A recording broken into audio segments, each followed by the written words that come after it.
everyone, this is Bonus, and today's session is all about understanding the cake making, right? I'm going to explaining you every single of cake ingredients where you can easily understand that why we are using flour, why we are using sugar, why we are using milk, and why we are using eggs. Means each ingredient in detail, right? So anytime when you're going to bake a cake, you can easily understand the final product. Like later, what kind of a tender or what kind of a softer your cake is going to be. So that is something which is really important. So I'm going to explaining you the principle of cake, right? So let's start the lesson.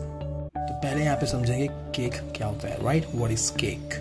It's a form of a sweet food made from flour, sugar, and other ingredients, and that is usually baked. यहाँ तक clear है?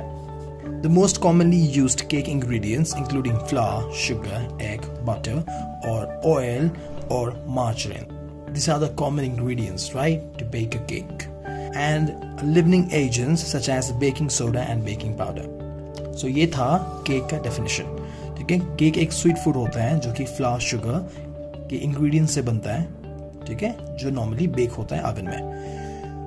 Most commonly जो cake के ingredients होते हैं जो हम use करते हैं केक बनाने के लिए, वो होता है आपका flower, sugar, eggs, butter, oil, margarine, a little bit of liquid, can be milk और वाटर, ठीक है, और बेकिंग सोडा और बेकिंग पाउडर. ये जनरली एक केक बनाने के लिए हम इंग्रेडिएंट यूज़ करते हैं. यहाँ तक क्लियर हो गया?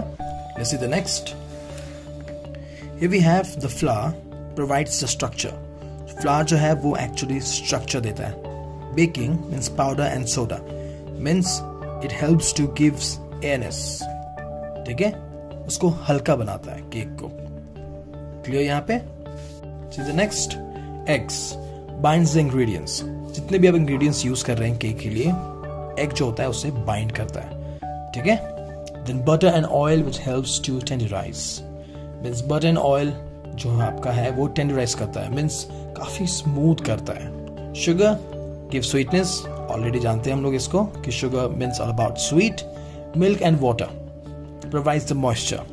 एक अच्छा खासा moisture के लिए हम यूज करते हैं milk and water. ठीक है, when comes to cake. तो ये है हमारे ingredients जो बहुत ही important होते हैं केक मेकिंग में. ठीक है, तो इसलिए मैं सोचा कि आपके इसमें ये शेयर कर, जैसे कि आपको पहले ये चीज़ें समझ में आ जाए कि हाँ क्या क्या चीज़ें यूज होता है, किस वजह से हम इस चीज़ों को यूज करते हैं, वो इम्पोर्टेंट है. ठीक है, इसीलिए मैंने इसको हिंदी और इंग्लिश में बनाया हुआ है, जैसे कि आप सबको एक एक चीज इजीली समझ में आ जाए. Let's see the next. The next we have here is baking ingredients. Can be divided into two types. ठीक है, it can be divided in two types. The one is toughener and strengthener, and the second is tenderize and weakness. Tenderize and weakness, right? In order for a recipe to bake with all the quality we like, such as being tender, fluffy, moist, chewy, dense, etc., right? And they need to have a balance between two. Means what? If one is increased, right? If one is increased, the other must be decreased, right? What it mean? Let me show you. These are the ingredients for toughener and strengthener. We have here flour, whole egg, milk, egg white, water. Right? When it comes to here the tenderize, which is weakener, we have here weakener, like we have here is fat, sugar, egg yolk, acid and leavener. ठीक है? तो ये टफनर के लिए है और ये tenderise के लिए है. यदि हम फ्लावर को बढ़ा रहे हैं, means if we increasing the quantity of the flour, then we have to reduce the fat if we want the tougher, right? And if we want our cake to be tender, then we'll increase the fat whereas decrease the flour. ये चीजें समझना बहुत जरूरी है, right? कि यदि हम fat को बढ़ा रहे हैं तो फ्लावर को कम करेंगे, फ्लावर को बढ़ाएंगे तो फैट कम करेंगे, फैट बढ़ाएंगे तो टेंडराइज होगा और फ्लावर को बढ़ाएंगे तो टफनर होगा. ठीक है, तो ये है हमारा basic principle when comes to making a delicious cake. ठीक है, तो ये चीजें बेसिक प्रिंसिपल है. This is one of the most important principle, right? This I shared because of to understand whenever you're gonna make any of recipe, you can easily figure it out. If the fat is more, then it's gonna be for the tenderize, whereas if the flour is more, then it's gonna be for the toughener. And already I have explained here that one thing is increasing, the one must be decreased. If I'm increasing the flour, then the fat will be less, and that result is going to be toughener for me. And if the fat is increasing and the flour is less, right, then it about tenderize and giving a nice crumble to your cake, right? So this also help you to understand the recipe. Whenever you're going to make it any recipe, it will help you to understand that what kind of a final product that you're going to get, just to understand this all things, right? So this is all about the ingredients and understand the basic principle of making cakes. Basic principle, right? So professional chefs जो होते हैं वो actually baker percentage का use करते हैं, ठीक है, to express relation of one another इसका, ठीक है। बेकर परसेंटेज क्या होता है मैं आपको बताऊंगा। एक फॉर्मूला होता है एक्चुअली जिससे हम परसेंटेज निकालते हैं कि यदि फ्लावर यदि 100% जा रहा है तो फैट कितना परसेंट जाना चाहिए।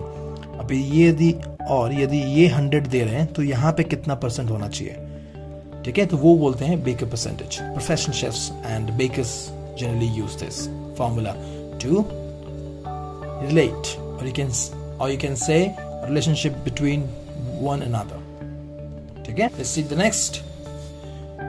Here I have one note which is all about cooking temperature and time also affect the final baked good. Exactly, this is very important guys. Temperature और time बहुत ज़्यादा मैटर करता है when it comes to baking a cake, ठीक है। High fat होगा तो कितना टाइम लगेगा, लो फैट होगा तो कितना टाइम लगेगा। एक प्रॉपर टेम्परेचर और एक टाइम काफ़ी इंपॉर्टेंट होता है एक फाइनल प्रोडक्ट के लिए, मीन्स द केक, राइट। जैसे कि वो इफेक्ट कर सकता है आपका कलर के ऊपर में, फ्लेवर में, टेक्सचर में, शेप में और वॉल्यूम में भी। कोई केक होते हैं, मैं आपको वैसे भी काफ़ी सारे केक का प्रैक्टिकल दिखाऊंगा मैं आपको करके, जो मेथड्स होंगे उसके। वॉल्यूम से कैसा इफेक्ट पड़ता है वो बताऊंगा मैं आपको, क्योंकि काफ़ी सारे केक होते हैं जो कि तुरंत बेक करने के बाद हम उसको निकालते नहीं है, क्योंकि यदि तुरंत निकाल देते हैं तो जैसे वो कांटेक्ट में आता है बाहर के एयर के साथ वो तुरंत कोलैप्स हो जाता है। मीन्स जो वॉल्यूम होगा उसका, जैसे सोच लीजिए इसका वॉल्यूम इतना होगा, ठीक है, वो डायरेक्टली वो नीचे डिक्रीज होके वो डायरेक्टली कोलैप्स होके उसका वॉल्यूम इतना हो जाएगा। मतलब जो केक इतना होना चाहिए था वो इतना हो जाएगा, राइट। कुछ केक होते हैं जो काफ़ी सेंसिटिव होते हैं, ठीक है, उनको भी ध्यान रखना पड़ता है, इसीलिए ये चीज़ें को अफेक्ट करता है टाइम और temperature. Clear with this? Last not the least is never over mix cake batter. देखिए ये सबसे इंपॉर्टेंट पार्ट है केक में कि कभी कभी उसको ओवर बीट कर देते हैं, कभी कभी अंडर मिक्स कर देते हैं, है ना। वो चीज़ें बहुत मैटर करता है। जैसे कि the gluten in the flower, जो फ्लावर हम यूज करते हैं एपी फ्लावर, और केक फ्लावर भी आता है अलग से, जिसका जो ग्लूटेन होता है वो कम होता है।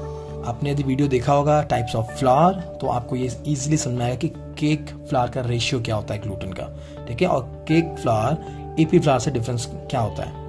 आपको यदि देखना है ग्लूटेन का जो लिंक है मैं आपको डिस्क्रिप्शन बॉक्स में ऐड कर दूंगा, जैसे कि आप इजीली अच्छे से समझ पाए कि केक फ्लावर रेशियो और एपी फ्लावर रेशियो और अलग अलग फ्लावर के रेशियोज क्या होते हैं और वो कैसे हेल्प करते हैं एक अच्छा फाइनल प्रोडक्ट के लिए, और ग्लूटेन वेरीज से क्या फायदा होता है हमें, ठीक है। तो डिस्क्रिप्शन बॉक्स में ऐड कर दूंगा लिंक। तो यहां पे लिखा हुआ है कि the gluten in the flower can form elastic gluten stands, ठीक है। जो ग्लूटेन होता है फ्लावर में वो ग्लूटेन डिवेलप कर देता है, ठीक है, which is like all about elastic, clear, resulting denser and chewy texture. देखो ऐसा है, ये इसीलिए बता रहा है डेंस और चुई, क्योंकि यदि हम ज्यादा ओवर मिक्स कर देंगे तो ग्लूटेन जो होता है वो डिवेलप हो जाएगा, और एक बार यदि ग्लूटेन डिवेलप हो गया then your final product will be denser and chewy as well, ठीक है। इसीलिए हम केक बैटर को हम कभी भी ओवर मिक्स या ओवर बीट नहीं करना चाहिए, ठीक है। जैसे कि एक बार यदि ग्लूटेन डिवेलप हो गया then it gonna be then you will find this result, ठीक है। और जो हमें केक चाहिए वो क्रम्बली चाहिए, टेंडराइज चाहिए, right. So that's the reason never over mix or under mix.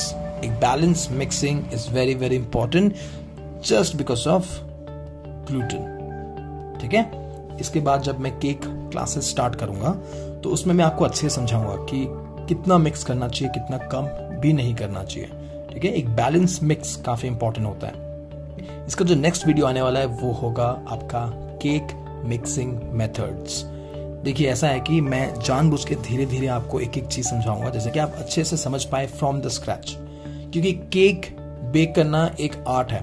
ठीक है, यदि हम पहले इन चीजों को समझ लेते हैं तो आपको काफी इजी होगा अंडरस्टैंड करने में कि हाँ यार ये चीजें इंपॉर्टेंट है व्हेन कम्स टू केक। और जब आप इंग्रेडिएंट्स या फिर आप वे आउट करेंगे, आप उसको बनाएंगे, तो आपको automatically can easily figure out कि हाँ यार इसका तो रेसिपी कम होना चाहिए, ये फैट ज्यादा हो गया, क्यों हो गया, मीन्स उनको टेंडराइज चाहिए उस रेसिपी में या टफनेस आएगा। तो आप इजीली इंग्रेडिएंट्स को देख के पहचान सकते हैं कि हाँ कितना बटर चाहिए था मुझे, कितना फ्लावर चाहिए था। ओके, यदि फ्लावर इतना दे रहा है इस केक रेसिपी में, देन थोड़ा सा टफर बनेगा, सॉफ्ट नहीं आएगा, इतना टेंडर नहीं आएगा। ठीक है, अच्छा इस रेसिपी में फैट ज्यादा है, फ्लावर कम है, अच्छा ठीक है, टेंडर आएगा, काफी स्मूथ आएगा, टेक्सचर इसका अच्छा आएगा, क्रम्बली होगा। तो ये है अंडरस्टैंडिंग केक का। ठीक है, तो this is what all about the cake. This mixing method I will share in the next video. Right, till then cake mixing and I'll see you in the next video.